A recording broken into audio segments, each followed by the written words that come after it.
And we will continue to defend the open world of rules and rights that NATO has so proudly supported for nearly 75 years. So thank you very much, and I'll be glad to take a couple of questions.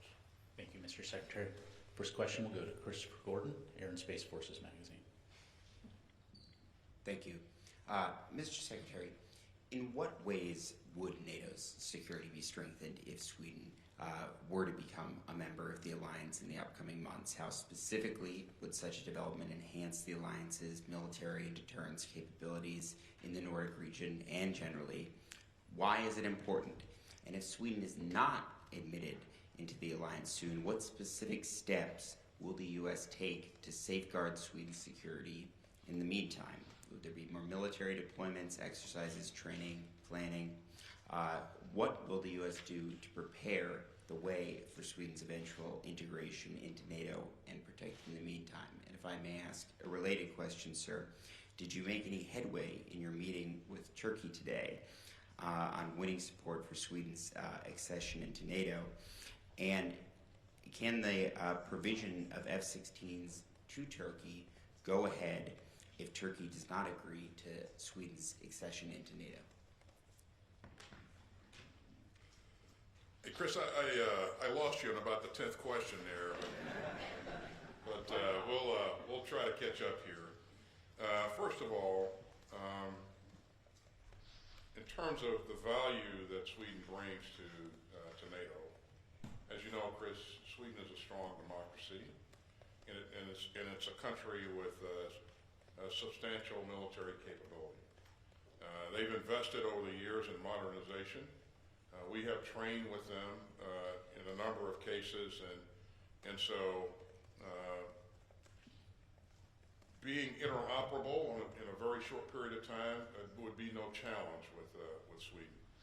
And I was just in Sweden a couple of weeks ago, as you may know, and I had the opportunity to spend some time with the Minister of Defense, and also got a chance to look at some of their capabilities.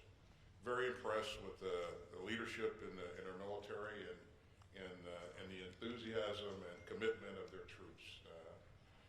So what they bring is, again, substantial military capability, a modern force, and they've invested a lot in their force. I was also impressed by their domain awareness, maritime domain awareness, and the awareness of what's going on in the skies around them as well, in the region. So they bring that to NATO as well. It will enhance our ability to be aware of what's going on in the maritime and the aerial domains. You ask about increasing activity with Sweden. We've done that already. We've increased the number of exercises and ship visits and a number of other things with Sweden, and so I think we've continued to make progress and increased our opportunities to work towards greater interoperability. So I think very encouraging. Now, you mentioned my interaction with my Turkish colleague. He's a brand new minister, recently installed. So my purpose in meeting him today was to just, an introductory meeting, just to congratulate him on being installed as Minister of Defense. And of course, seize every opportunity to encourage him to move forward and approve the accession of Sweden. So, but it's a very short meeting, and I don't have anything to report on from that encounter. Thank you, sir. Next question go to Politico EU. Lily? Thank you very much. I have two brief questions. The first is, what is your message to allies who still haven't made concrete plans on how to reach the 2% defense investment target, in particular Canada and Luxembourg? And my second question would be, there are reports that the U.S. is now in favor of waiving the membership action plan for Ukraine. Do you think that such a move would be sufficient to meet the expectations of all allies, including those allies who want a clearer path toward membership for Ukraine at the Vilnius summit? Thank you. Yeah, in terms of the action plan, I'll let Secretary General speak specifically about that, but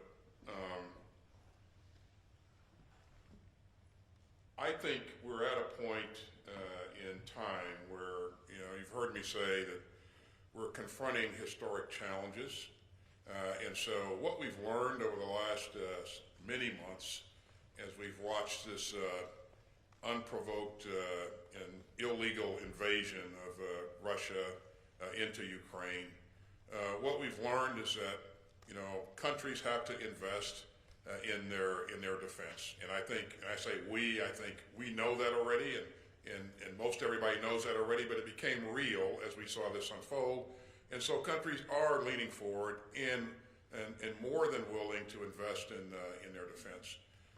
And as we continue to discuss this, I think there is broad agreement that the 2% investment, 2% of GDP investment should be a floor and not a ceiling. And there are many countries that are anxious to exceed the 2%.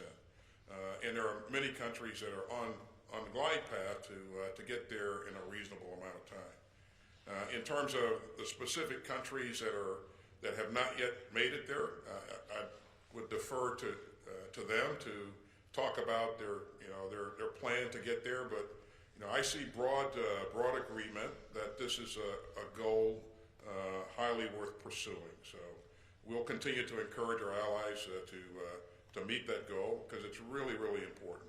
We have to continue to invest in weapons and munitions and replace the weapons and munitions that we provided to Ukraine in many cases.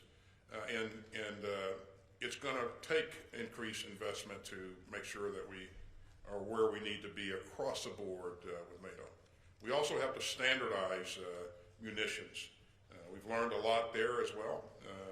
And so our armaments directors are working together to make sure that, where possible, we're engaging in joint procurement activities, and so a number of things that are really good things have transpired as a result of our efforts here, but a lot of that's taken place under the auspices of the UDCG. So. Let's go to LECBS News. Thank you for doing this. As you know, Secretary Blinken is traveling to Beijing this weekend, and one of his stated goals is to improve military communications. How would you describe the current mill-to-mill communications with China, and have you reached out for a meeting with your counterpart since Singapore? Thank you. Well, thanks, Ellie. As you know, I have made an effort prior to going to Singapore and while at Singapore to engage my counterpart, and I'm confident that over time that's going to happen. We're going to meet at some point in time, but we're not there yet. Not because we didn't try, and that we won't continue to try.